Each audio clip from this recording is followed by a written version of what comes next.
Bom, olá pessoal. Então, como vocês estão sabendo, estamos essa semana aqui com aulas remotas, né? E eu queria então, na aula de resistência dos materiais, eu queria que a gente começasse dando uma olhada na resolução da prova que a gente fez semana passada, né? Acho que alguns de vocês ficaram meio chateados e tal com a prova, o desempenho de vocês na prova, na verdade. Eu gostaria então da gente tirar um tempinho aqui pra gente, um tempinho dessa aula pra gente mostrar como que a gente resolveria as coisas, tá? Então eu tenho as coisas todas feitas em papel, eu não sei quando, se vai ficar bom que chega aqui o que eu estou conseguindo mostrar para vocês, né? Eu vou talvez tentar iluminar um pouquinho melhor esse cara aqui, acho que está faltando um pouquinho de iluminação, mas a ideia seria eu repassar, eu não vou fazer toda a prova ao vivo aqui com vocês, mas eu vou repassando o gabarito que eu fiz ali enquanto vocês estavam fazendo a prova na semana passada, tá bom? Então, essa folhinha que vocês estão vendo aqui é a folhinha do enunciado, né, dos enunciados que a gente tinha. Não sei se alguma coisa no final das contas eu acabei fazendo um pouquinho diferente ou não na hora de passar para vocês, eu acho que não. Mas se for qualquer coisa um pouco diferente, não se preocupem que a resolução que eu vou passar para vocês, ali o gabarito que eu fiz, estava tudo associado ao que eu passei para vocês de fato. Tá? Melhorou? Não sei se não exagerei agora, isso fica branco demais, né? Vamos só tentar, talvez, mudar para luz amarela, que é um pouquinho melhor e um pouquinho menos quente o negócio.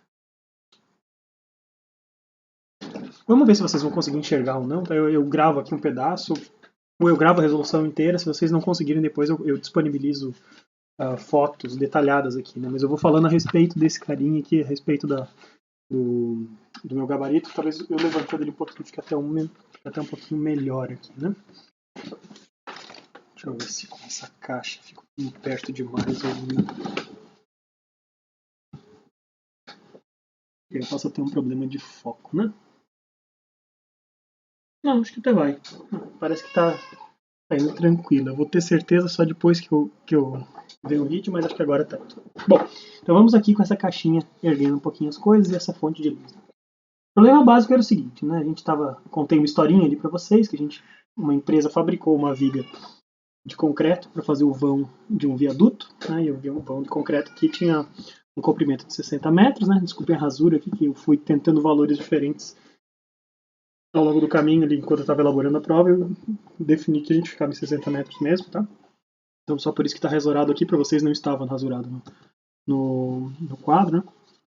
E esse cara tinha essas medidas todas que a gente tinha. Então tinha o perfil da seção estava todo definido aqui, e a gente tinha grampos, né? 4 grampos, né, de cada lado. Aqui está desenhado só 2, mas eu tinha 4 grampos de cada lado que eu passei para vocês. Uma posição simétrica aqui da viga para fazer o transporte, né? Então a gente tinha duas situações a considerar.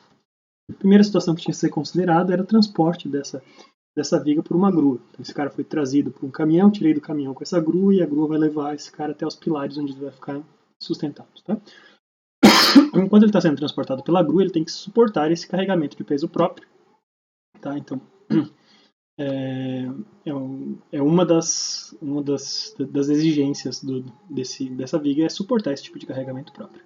E na segunda situação, essa viga já em utilização, sobre as duas pilastras das extremidades e ainda mais carregado com um caminhão aqui no meio dessa viga. Um caminhão de 45 toneladas que a gente estava assumindo como se fosse o carregamento central.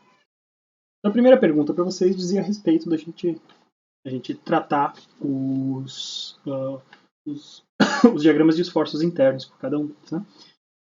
E o que eu tinha destacado para vocês, né, eu tinha dado também alguns dados sobre o concreto, né? A gente tinha a densidade do concreto, tensões limite de compressão, de tração, de cesareamento, várias coisas diferentes aqui para o concreto, né? E o que eu tinha passado para vocês é que a gente deveria considerar sempre o peso próprio, né? Eu tinha até dito para vocês que o principal carregamento a ser considerado nessa viga era o próprio peso próprio. Então, esse carregamento aqui que vocês estão vendo, dessas setinhas distribuídas para baixo, né? Conforme a gente viu em sala de aula, isso é associado a um valorzinho muito comumente chamado de quantidade Q, né? Quantos newtons por metro de comprimento linear que a gente tem. Tá? Então, a primeira coisa que eu tinha falado para vocês, assim como eu falei na sala de aula, né? Estou mostrando aqui para vocês como é que a gente determina o Q correspondente dessa viga. Então, o que a gente precisava fazer? Determinar o volume da viga. Eu peguei a área da seção transversal. Se a seção transversal fosse toda cheia, ela teria 10 metros de largura por 5 de altura. E a gente remove 2 quadrados de 4 por 3 de cada um dos lados e eu tenho um T. Então, eu tenho 10 vezes 5 menos 8 vezes 3. Tudo isso multiplicado pelos 60 metros de comprimento, então é uma viga que tem 1.560 metros cúbicos de concreto. Com isso eu acho a massa da viga, fazendo o quê? Multiplico o valor de densidade que eu dei para vocês, que é 2.500 kg por metro cúbico, por esse volume. Tá? Então 2.500 vezes 1.560, a gente tem então 3.900.000 kg, ou seja, 3.900 toneladas ao longo do caminho. A partir disso, eu preciso fazer o peso da viga. Né? Então, vocês perguntaram, posso usar 10? Pode, mas não tem porquê, né? A gente vai ter que digitar esses negócios todos, a gente não vai fazer conta de cabeça nenhuma, então não tem grandes vantagens, então considerem 9.8 mesmo. Então, multiplicando esse carinha aqui de 3.900.000 quilos por 9,8, a gente chega num peso de 38.220.000 newtons, ou seja, 38.220 kilonewtons. Bom, achar o peso linear, então eu pego o peso da viga e divido pelo seu comprimento. Então eu estou pegando esses números de newtons e dividindo pelos 60 metros que eu tinha antes, e eu acho então que eu tenho 637 kilonewtons a cada metro de viga. Bom, peguei para vocês que as unidades são importantes, né? A gente vai precisar dessa coerência de unidades. Eu deixei várias opções aqui, né? Se vocês quisessem trabalhar em newtons, vocês têm a resposta, em kilonewton e tal. Vocês verão que eu trabalharei mais em kilonewtons aqui para a gente não ficar se embananando com o número de zeros que tem que digitar. Bom? Então, nos dois casos de sustentação, agora a gente vai começar a esmiuçar o que a gente tem aqui. No caso 1, quando a gente está suspenso pela viga, né? Pela grua, a gente então tem dois feixes de cabos, né? E esses feixes de cabos eu passei para vocês os ângulos que esses caras compunham com relação à viga, de formas para vocês calcularem isso. Né? Entre o feixe de cabos lá em cima, você tira 30 graus. Então, o que me interessa nesse caso aqui de eu desenhar as forças como agem sobre as vigas em si, eu preciso descobrir quanto é que vale esse ângulo beta que eu mostrei aqui para vocês. Tá?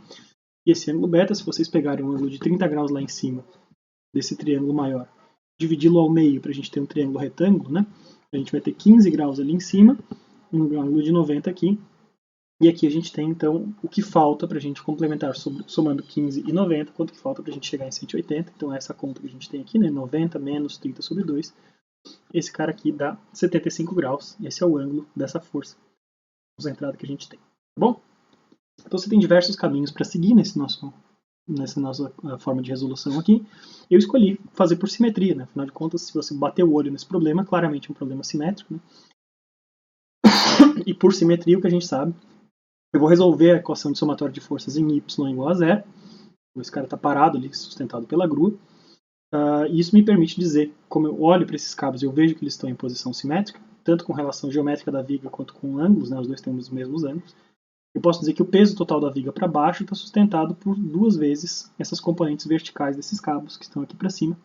Então eu tenho menos peso da viga mais duas vezes a reação do cabo na direção de y, e eu descubro quanto é que vale a reação do cabo na direção de y, que é metade do peso total da viga, ou seja, 19.110 kN. Tá? Com esse carinha aqui, sabendo que esse cabo está inclinado de 75 graus com relação à viga, a gente pode simplesmente usar a geometria e descobrir quanto é que vale a força que age nos cabos.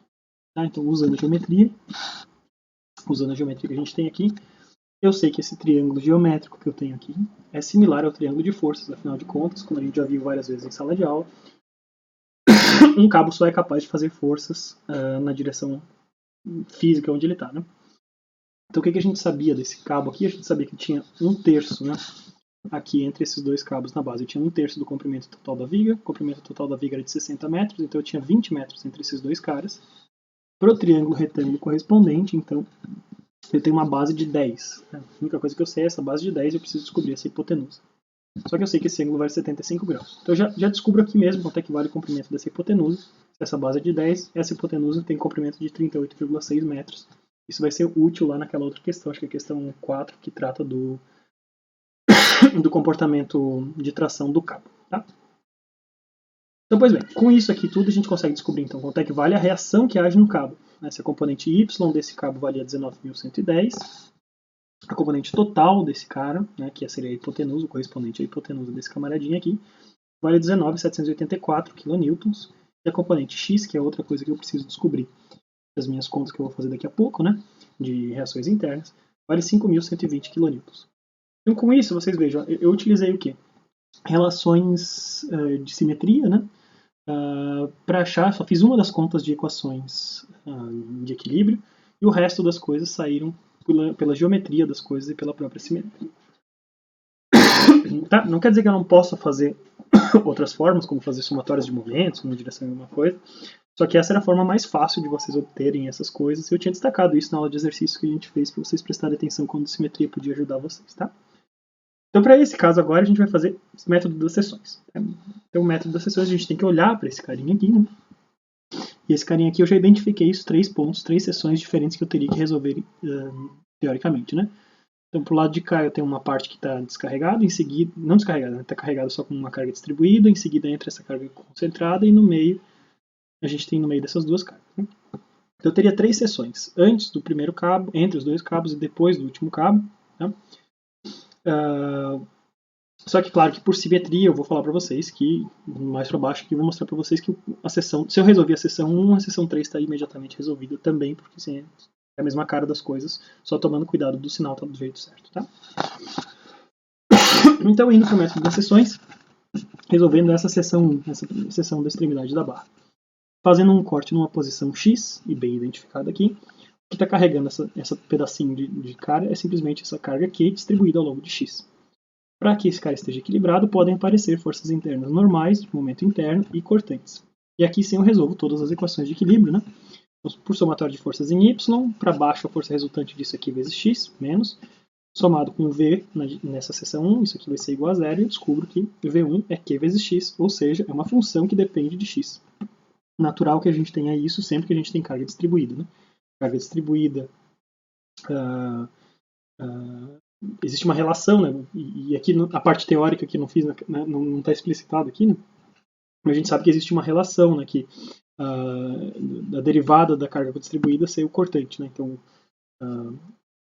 desculpa, a derivada do cortante ser a carga distribuída. Né? Então você tem aquela relação diferencial entre esses dois caras que justifica esse carinha aqui, que faz sentido com ele. Né? Depois, para a seção 1, somatório de forças em x igual a zero, aqui nada carrega essa parte da estrutura em x, então esse cara é igual a zero.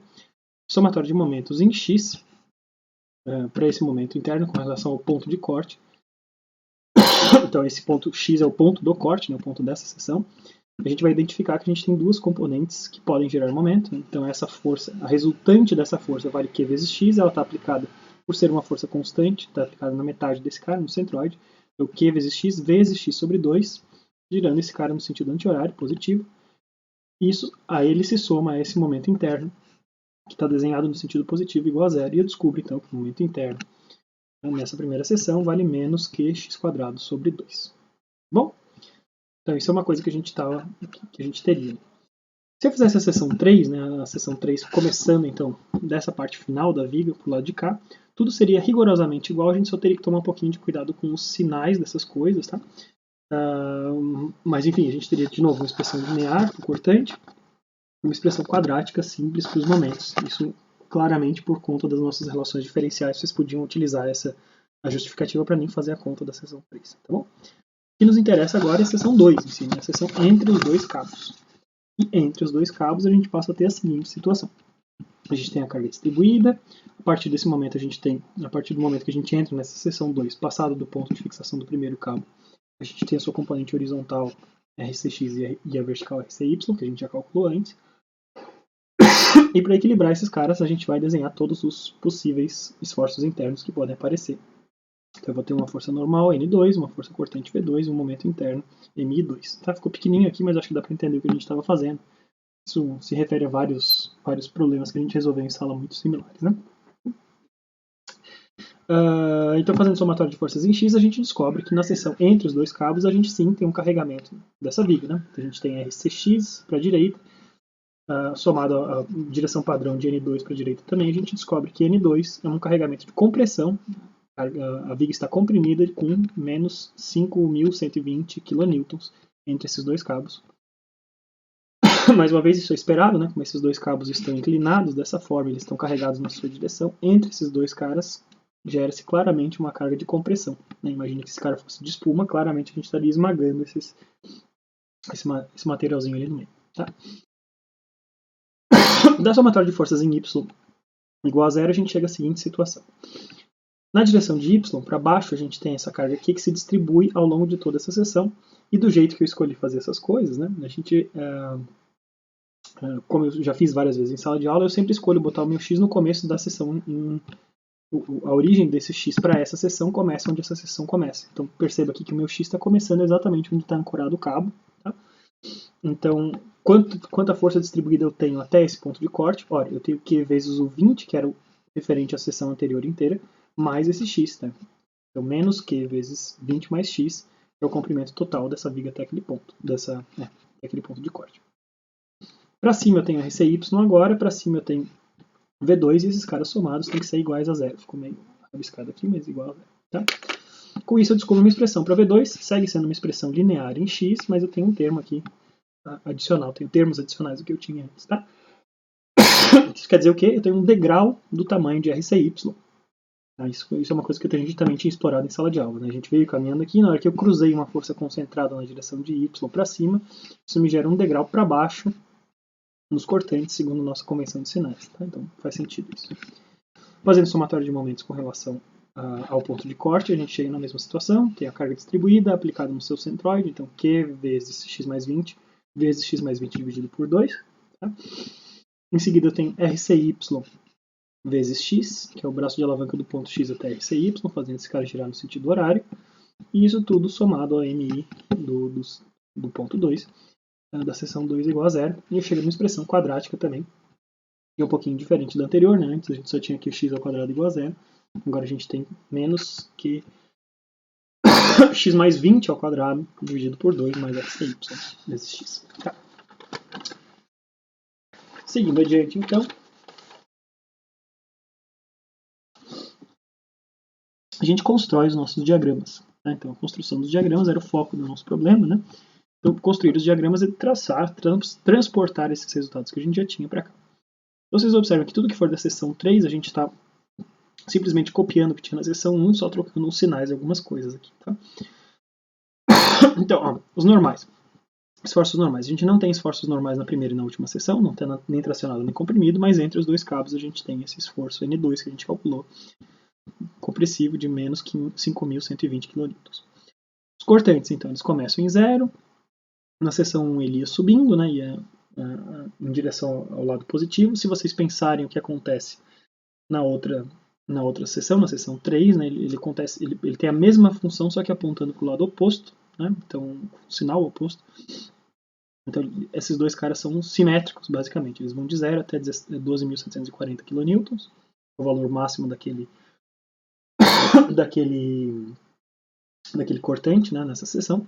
E uma vez que a gente chega no ponto de aplicação das forças do cabo, a gente sempre salta para baixo da mesma quantidade. Né? Então você vai ver que 12.740 com 6.370, somando esses dois caras, a gente vai ter exatamente a quantidade, tirando aí arredondamentos possíveis, né, exatamente a força do cabo na direção de y que a gente tinha, 19.110. Tá? Então, de cá para cá, a gente tem um salto de 19.110 para baixo. Essa aqui é a função que descreve a evolução do cortante dentro da seção 2. Substituam os valores de x igual a 0 e x igual a 20 na seção 2, vocês vão obter esses dois valores, são simétricos, menos 6.370 e mais 6.370. A gente passa por um ponto aqui no meio, onde o momento é zero. Né? Então esse momento tem que ser zero, por quê? Porque o momento é zero, não, desculpa, o momento ou é um máximo ou é mínimo, ele é uma inflexão de momento ali. Porque o momento e a derivada do cortante, a gente tem essa relação.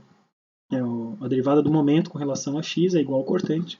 Se o cortante é igual a zero, então a derivada do momento nesse ponto tem que ser igual a zero. Isso justifica o formato da equação de momentos que a gente vai desenhar aqui. Tá? Então, com isso, a gente identifica o quê? Com relação a esforços normais, a gente teria essa carga compressiva máxima, mas a gente não pediu para fazer dimensionamento a respeito disso, né? Com relação aos cortantes, essa seria a carga máxima, 12.740 ou menos 12.740, né, dando a mesma, né? Um módulo para a gente, como a gente vai considerar um material que é isotrópico, se comporta igual em tração e compressão, não faz diferença a gente considerar essa diferença. E o diagrama de momentos, agora a gente tem que olhar o que acontece, né? Então, na seção 1 a gente viu que a gente tinha uma parábola voltada para baixo. Tá? Voltem lá, tem um número que multiplica x², que é um número negativo, então uma boquinha virada para baixo. Quando x valia 0, ele começava em 0. Beleza, então ele começa a cair, e no final da seção 1 ele chega em menos 127.400 kN vezes metro. Na seção 2, se vocês substituírem x igual a 0 e x igual a 20, vocês verão que a gente tem essa cara aqui, mais uma vez uma parábola voltada para baixo, tá? A gente tem esse momento, esse ponto de mudança de inclinação, né? A gente não tem descontinuidade de momentos, não tem como ter, porque a gente não tem nenhuma força a nenhum momento concentrado aplicado nesses pontos, mas a gente tem então essa curva. E a gente percebe que no centro, né, da viga, onde a gente tem cortante igual a 0, é de fato um ponto de máximo de momento, né, um ponto de inflexão ali, onde esse momento vale menos 95.550 kN vezes metro. Como a gente está pegando o máximo de momento com relação a... Eu estaria interessado no máximo de momento com relação ao módulo desse cara, né? Esse aqui seria o ponto extremo, né? Os pontos de aplicação dos cabos seriam pontos mais preocupantes em termos de dimensionamento. Então isso é para o caso 1, tá? Para o caso 2 eu vou fazer um pouquinho mais rápido, tá? Mas no caso 2, mais uma vez, a gente tem simetria. Posso assumir simetria nesse caso aqui. A gente tem a viga com a carga distribuída e o peso do caminhão no meio, então, portanto, a gente tem algo simétrico mais uma vez. Dessa vez, como eu só tenho um ponto de aplicação de força concentrada, eu tenho duas seções a resolver, 1 e 2. Tá? Antes da gente fazer as duas seções, vamos fazer rapidamente o cálculo das reações de apoio. Né? Então, a gente pode, eu não dei nenhuma indicação direta no enunciado, vamos dizer assim, a gente pode idealizar esses pilares como simplesmente apoios normais, como a gente teria em qualquer outro, pinos ou roletes, enfim. Não é uma viga que vai estar carregada por forças externas na direção de x, então nos interessa saber as forças na direção de y, nesse caso aqui. Tá bom? Então eu vou calcular qual que é o peso do caminhão, 45 toneladas, né, 45 mil quilos, vezes 9,8, eu tenho então 441 kilonewtons nesse caminhão ali no meio. Somatório de forças em y, eu tenho menos o Q vezes o L, o Q é o mesmo de antes, né, a mesma viga de antes, menos P, e mais uma vez por simetria eu posso dizer então, se não existe diferença nenhuma geométrica nesse cara aqui, eu posso dizer que as duas forças na direção de y não tem motivos para ser diferente. Eu tenho mais 2RAY igual a 0 e eu descubro quanto é que vale RAY, que é igual a RBY. Né? E nesse caso a gente tem então que as forças nos apoios são de 19.330 kN. Tá bom? Por simetria, a gente viu que aquelas duas seções que a gente tinha mostrado antes, né, seções 1 e 2, elas são rigorosamente iguais. Eu preciso resolver uma só e a gente espelha todos os resultados para o outro lado. Tá? Então, resolvendo só a seção 1, nesse nosso caso aqui. Na seção 1 eu tenho, de novo, faço um corte no ponto, um x de distância dessa pilastra de apoio. O somatório de forças em x nos indica aquilo que já era trivial, que a gente não tem carregamento normal nenhum. O somatório de forças em y, a gente tem RAY para cima, Q vezes x para baixo, e mais V1 para cima. Isso me dá uma expressão para V1, que é linear em QX, que é linear em x, né, mas não começa de zero. Quando x vale zero, já tem um valor de menos RAY. Somatório de momentos com relação a x, eu tenho menos RAY vezes x, sentido horário, mais QX vezes x sobre 2, então mais QX quadrado nesse sentido, e o mais momento interno de 2 igual a 0, e eu descubro então que eu tenho uma expressão para o momento interno que vale menos QX quadrado sobre 2 mais RAY vezes x. Quando x vale 0, esse cara vale 0, assim como tem que ser, porque tem afinal de contas uma pilastra aqui que não insere momentos na extremidade dessa vida. Transportando esses resultados para os gráficos, né, para a gente ter os diagramas, a gente percebe que os cortantes fazem o seguinte, eles começam lá no valor de RAY, né, com o sinal trocado, então menos 19.330, eles vão subindo até um determinado ponto, quando a gente chega com x igual a 30, eu estou com menos 220 de cortante. Na hora que eu fizesse, se eu fizesse, né, a outra seção, a seção 2, que é perfeitamente simétrica com esse, a gente chegaria na mesma conclusão, só que eu começaria com o sinal positivo e desceria até um cara de mais 220 aqui. Tá? O que é esse degrau de menos 220 a mais 220? Ora, a gente não tinha calculado que o peso do caminhão valia 441 kN. É naquele ponto onde eu cruzo uma força para baixo de 441 kN. Então isso me gera imediatamente um degrau para cima nos cortantes do tamanho de 440 kN. E é o que a gente observa aqui. De menos 220 para mais 220, a gente tem, com os arredondamentos incluídos aí dentro, né, a gente tem um degrau exatamente do tamanho da força do peso do caminhão. Transpondo o gráfico dos momentos, ele vai transportar esses valores em x igual a 0 e x igual a 30, parábola voltada para baixo, a gente vai chegar nessa posição. Se vocês fizerem a conta, né, derivar esse cara aqui igual a 0, vocês verão que o ponto de máximo dessa curva está além dos 30, né, então não chega a um ponto de máximo dentro dessa seção, tenderia a chegar um pouquinho mais para frente. Né. Isso está explicado aqui, né, a gente nunca corta V igual a 0, então como a gente nunca corta V igual a 0, o V, se eu seguisse adiante, o V igual a zero estaria mais para frente, né? Seria o ponto de estacionariedade desse momento. Então eu tenho um braço dos momentos de um lado, outro braço dos momentos do outro, né? Simétricos perfeitamente. E em L igual a 30, né? No meio da viga, eu tenho esse momento aqui que a gente tem, de 250 kN vezes metro. Então, comparando o que a gente tinha para o caso 1, no caso 1 a gente tinha um cortante máximo de 12.740 kN, no caso 2, o cortante máximo acontece sobre as pilastras de 19.330, caso 2 mais solicitado. Em termos de momentos, caso 1, momento máximo em módulo seria 127.400 kN vezes metro, no caso 2, momento máximo 293.250 kN vezes metro, caso crítico. Então, nos dois critérios, tanto de flexão quanto de cortante, o caso 2 é o crítico, tanto em flexão quanto em cisalhamento. E é nesse contexto que a gente segue fazer o resto dos problemas. Bom, então para continuar fazendo os problemas, né, a gente tinha que pensar na seguinte questão, que era a gente determinar as tensões máximas de cisalhamento e de flexão sobre essa viga.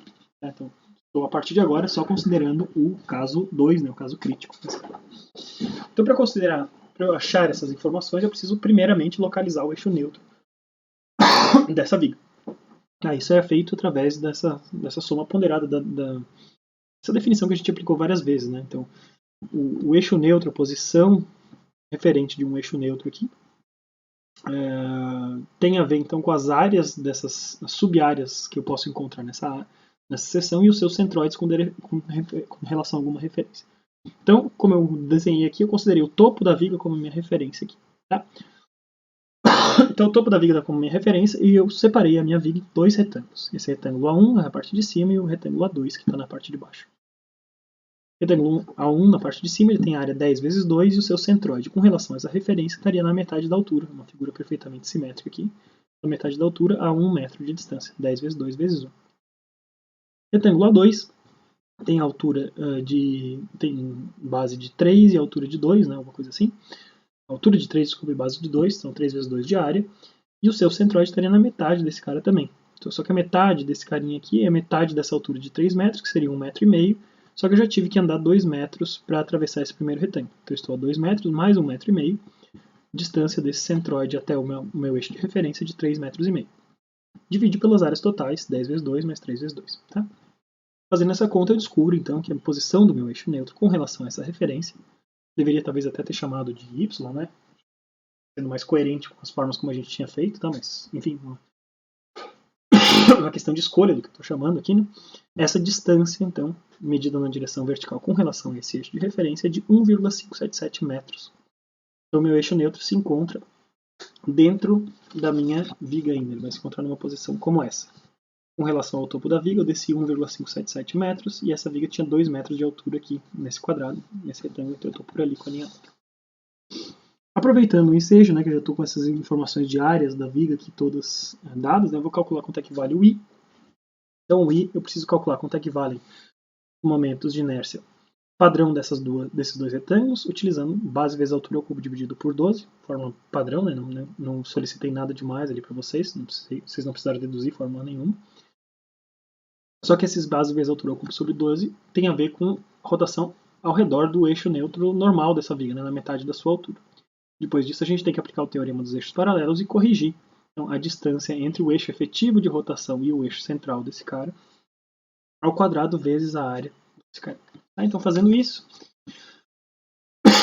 o I total da minha viga vai ser o I barra, o I médio, né, ao redor da posição padrão do seu eixo neutro, mais esse fator de correção, da mesma forma que o I2 mais o fator de correção me dão isso. Tá?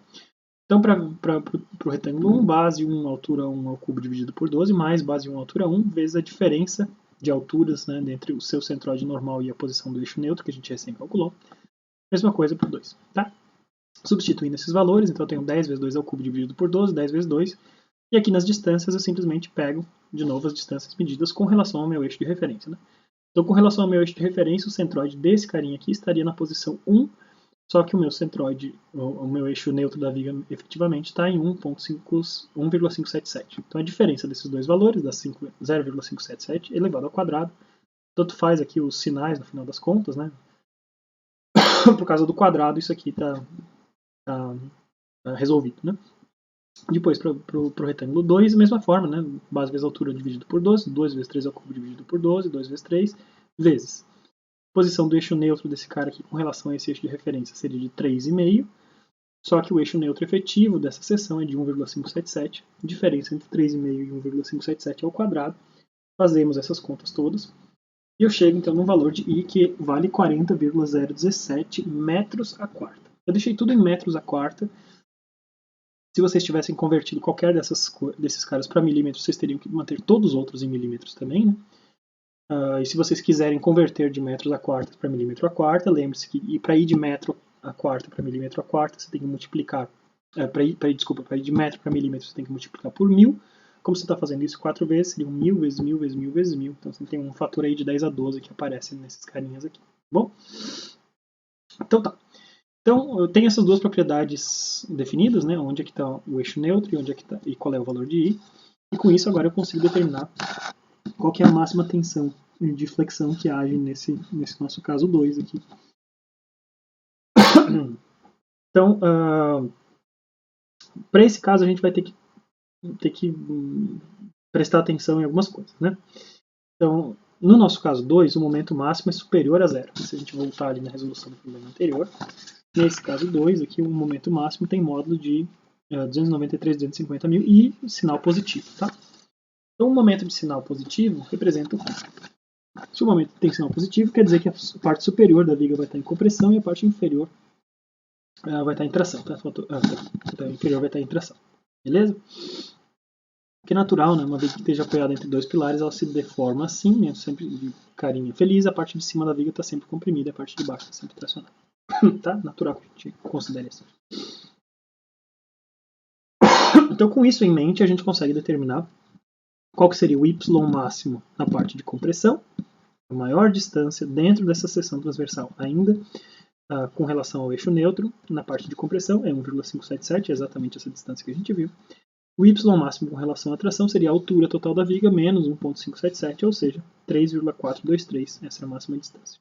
Tá bom?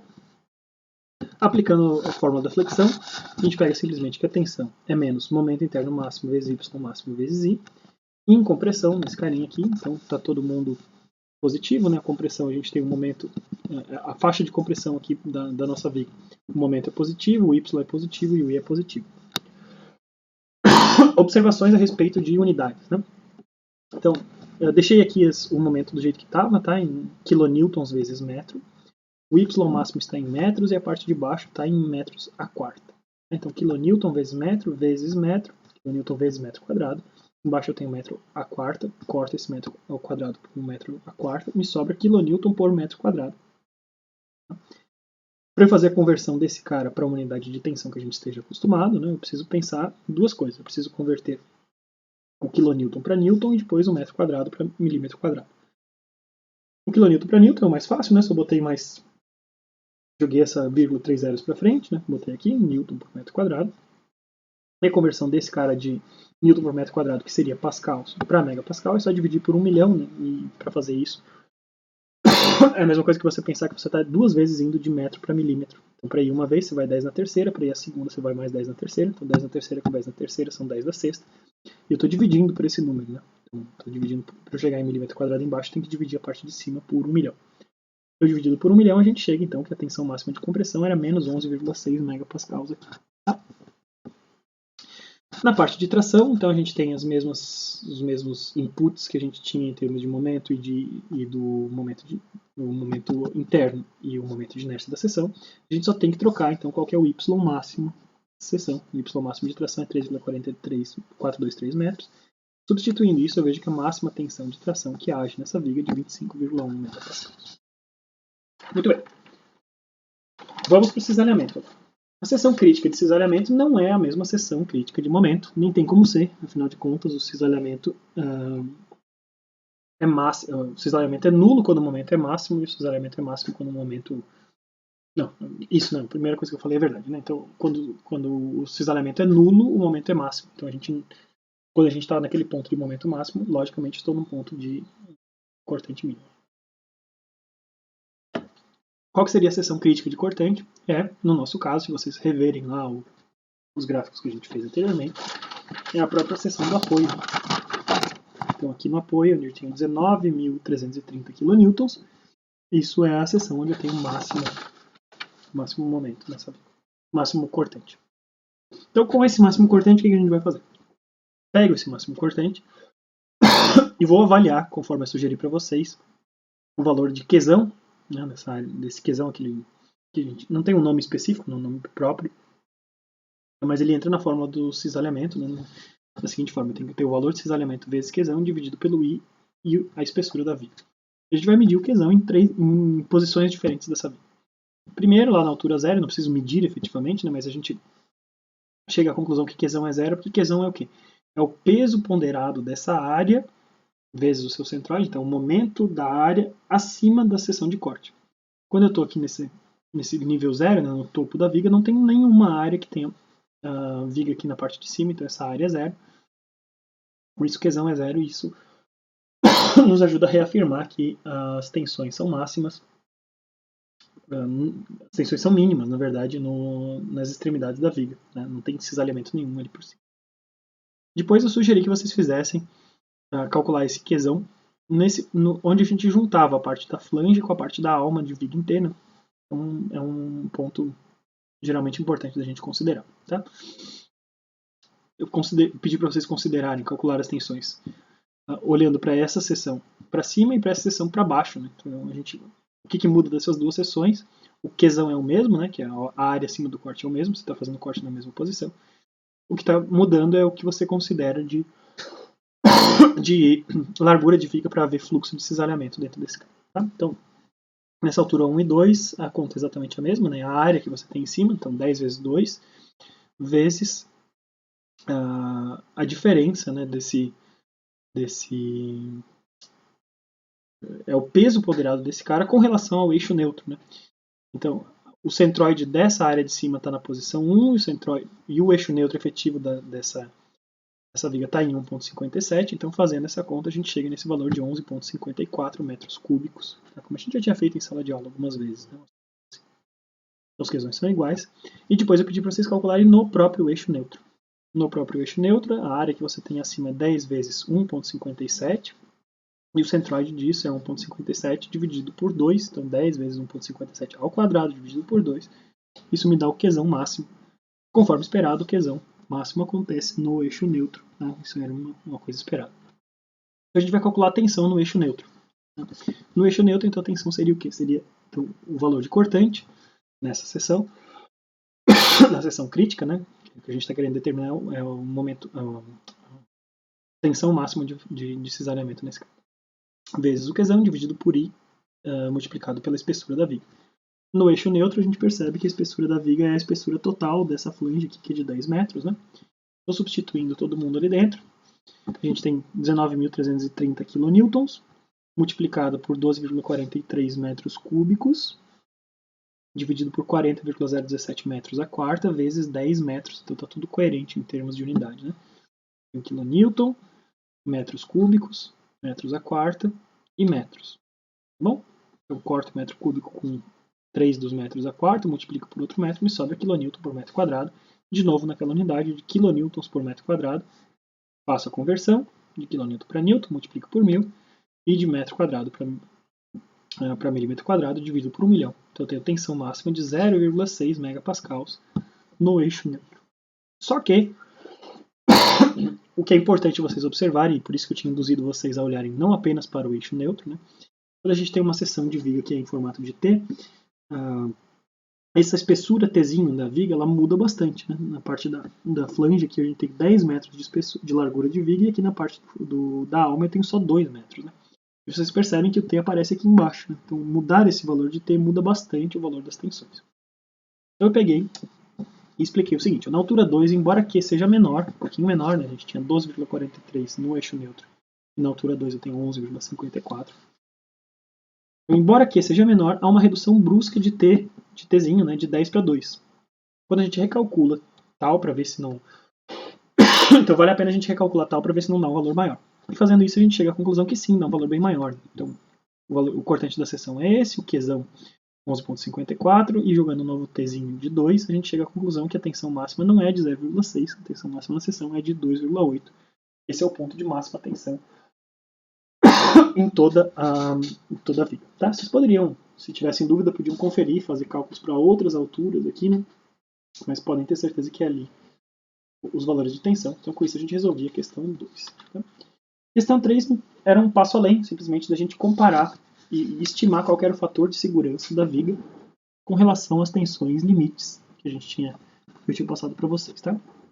Então, tensão limite do concreto, né, de compressão, eu passei para vocês esses valores todos, né, tensão limite de compressão do concreto é de 60.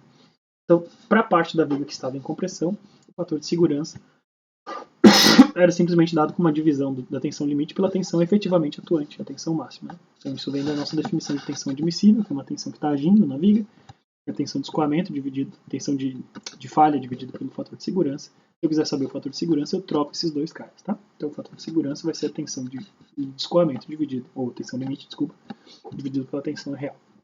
Então, pegando a tensão limite de compressão, 60 dividido pela tensão máxima 11,6, eu tenho um fator de 5,17.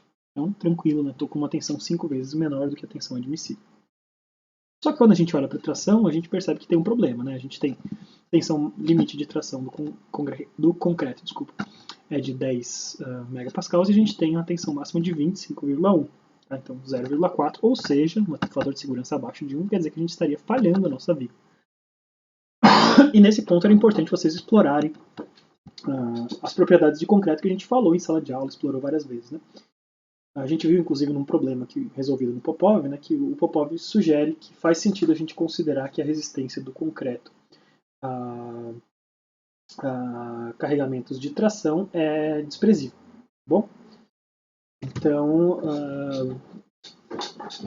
isso é uma forma de abordar o problema, né? Então a gente teria que, levando isso em conta, fazer contas diferentes para achar o eixo neutro, né? Se eu não pudesse considerar a resistência da parte de baixo do concreto à tração, e daí, para substituir esse cara, a gente teria que considerar a posição dos reforços do concreto, né? Por isso que a gente geralmente usa concreto reforçado, concreto com vergalhões de aço dentro dele, que o aço supre essa necessidade de resistência à tração. Tá?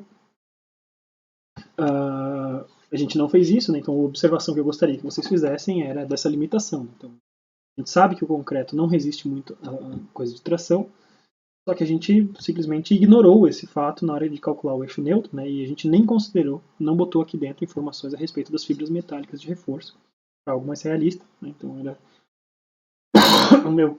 eu queria que vocês só refletissem a respeito disso, né? A respeito do que a gente precisava fazer para ter algo mais realista.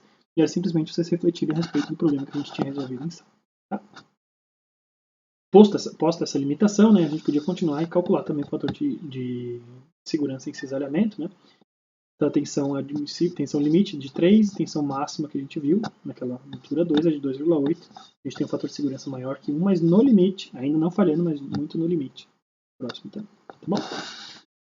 Então, isso era a questão 3. A questão 3 estava resolvida aí com várias observações a respeito da parte teórica. Indo para a questão 4, para as questões 4 e 5, a gente estava então partindo para as partes que ainda não tinham sido abordadas no nosso dimensionamento, que eram dimensionamentos de tração e compressão e de flexão, né? De torção, desculpa. Então, a questão 4 era referente ao cabo, né? Então, retomando as cargas que a gente tinha calculado no cabo no exemplo 1, né? A gente tinha então que a força que agia no cabo, né, aquele feixe de cabos, era 19.784. Era importante vocês prestarem atenção que você tinha que pegar a força no cabo, não só a componente Y. Tá bom? Então, a componente Y nos resolvia boa parte dos nossos problemas ali de dimensionamento. Todos os nossos problemas de dimensionamento em flexão e cisalhamento. Afinal de contas, só a componente Y contribui para o cortante e só a componente Y contribui para o momento interno.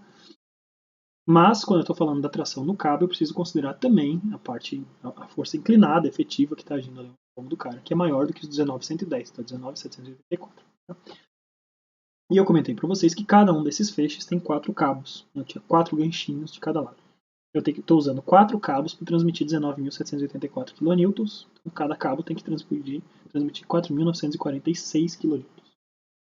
Da tabela que eu passei para vocês, né, vocês veriam lá que o primeiro cabo que daria conta disso seria o cabo maior que eu tinha passado para vocês, que tinha força de ruptura mínima de 5.800 kN. Tá? Os outros, o anterior acho que era de 4.900, então isso já estava superior aos 4.900.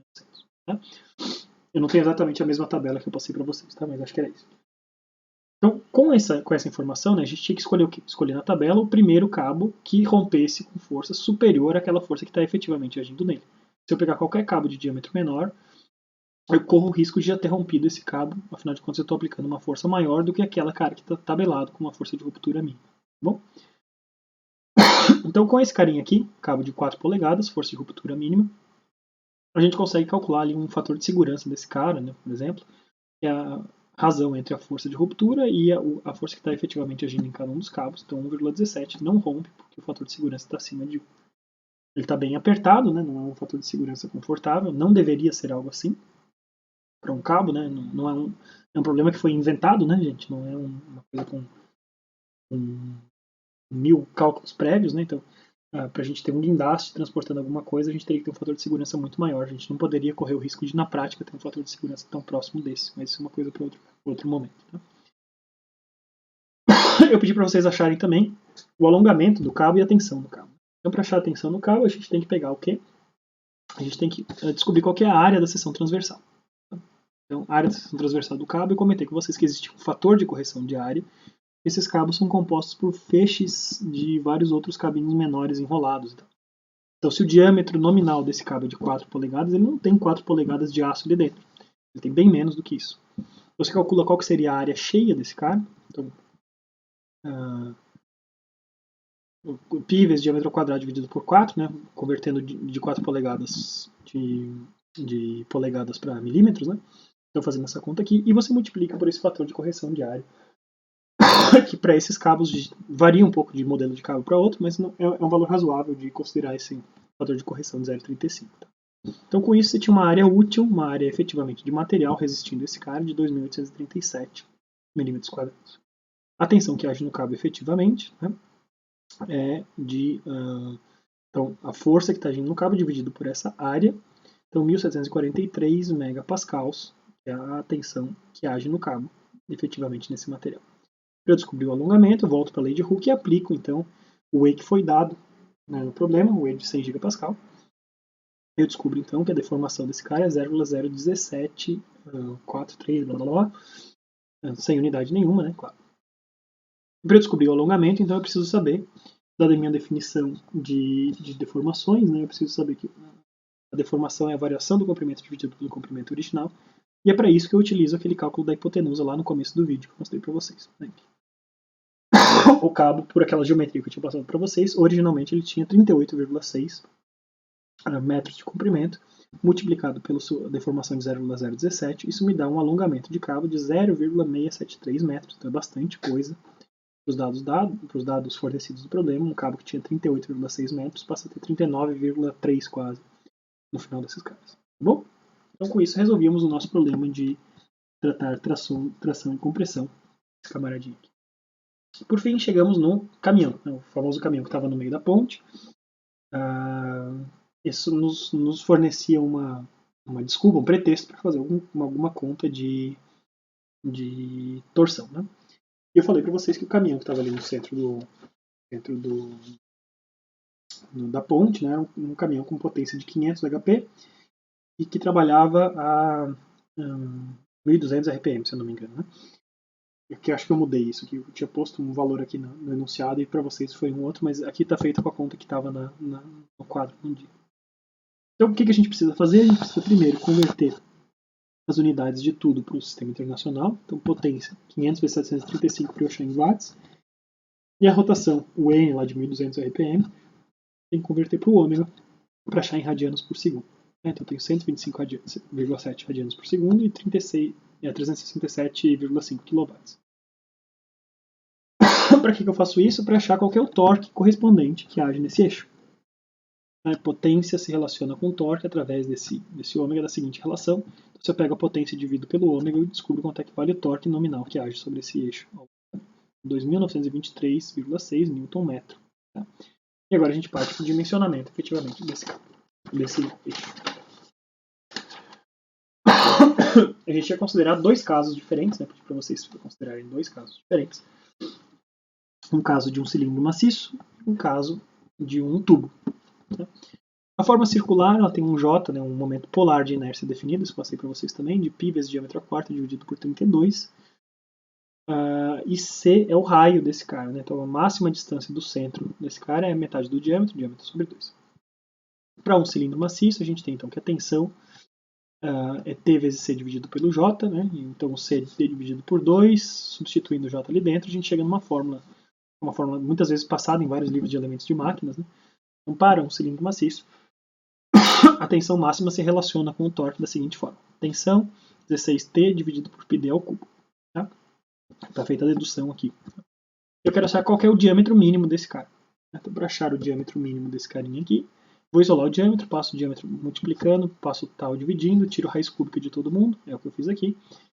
Jogando, a gente tem que prestar muita atenção nas unidades que a gente joga aqui dentro, tá? Então os torques aqui, eu quero que os meus milímetros saiam em, que os meus diâmetros, desculpa, saiam em milímetros. Tá? Então eu vou deixar as tensões em megapascal, a tensão admissível que eu passei para vocês era de 40 megapascals, tá?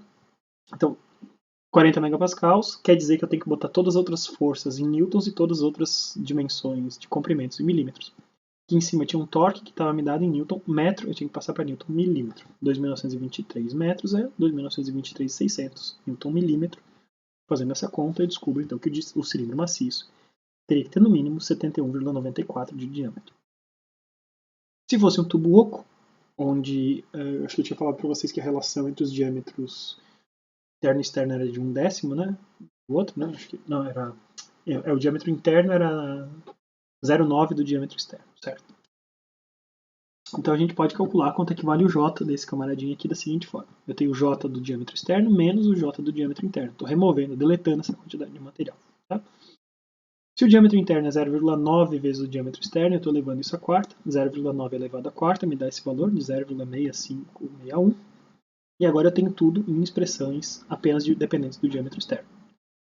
Então eu faço o diâmetro externo põe em evidência, eu tenho esses carinhas aqui, 0,3439 vezes π vezes diâmetro externo à quarta dividido por 32. Para esse tubo oco com essa propriedade, com essa relação entre diâmetro externo e interno, isso aqui tem. Tá? A tensão máxima agora acontece no mesmo ponto, T vezes C, no ponto mais externo desse cara, dividido por J. Substituo C igual a diâmetro externo dividido por 2 e o J para essa minha expressão que eu tenho. E eu chego então para esse tubo numa expressão fechada também, que relaciona tal e o torque, tá? E o diâmetro. É a mesma expressão de antes, 16T, π diâmetro ao cubo, e eu tenho esse fator de 0,3439 que pintou ali antes. Ele passa a aparecer aqui, tá bom? Fazendo isso, isolando o diâmetro externo, passo o diâmetro externo para lá, jogo tal para o lado de cá, jogo todo mundo em newton milímetro, faço a conta e descubro então que o diâmetro externo necessário para esse tubo seria de 102,7 milímetros. A gente percebe que o diâmetro é bem maior do que seria do tubo maciço, né? Mas não tão maior assim. A gente está reduzindo. Se a gente fizesse a conta em termos de massa, a gente tem uma redução substancial de massa nesses dois casos. Né? Então pense em um cilindro oco de um comprimento definido com esse diâmetro, faço uma conta de quanto que tem isso de volume, e um cilindro maciço, desculpa, né? Com um comprimento definido com esse diâmetro, faço a conta desse volume, e depois faço a conta do volume desse cilindro aqui, considerando esse diâmetro externo e o diâmetro interno de 0,9 vezes isso. Vocês verão que a gente tem uma redução brutal de peso entre esses dois carinhas aqui. Tá? Então era isso, gente. A resolução da nossa prova era essa. Espero que vocês tenham conseguido acompanhar e espero que que seja razoável para vocês admitir que a gente não colocou nada assim de muito fora do possível de realizar. Claro, uma prova, não digo que não seja trabalhosa, mas uma prova perfeitamente realizável a partir de tudo que a gente tinha visto em sala de aula. Tá bom? Vou parando a gravação por aqui, até porque eu já estou ficando sem voz. Vou enviar esse vídeo para vocês e posteriormente a gente vem com matéria nova ainda. Tá? Então, ainda essa semana eu vou precisar descansar minha voz aqui durante pelo menos uma meia hora para conseguir gravar alguma coisa de matéria nova. Até mais, pessoal!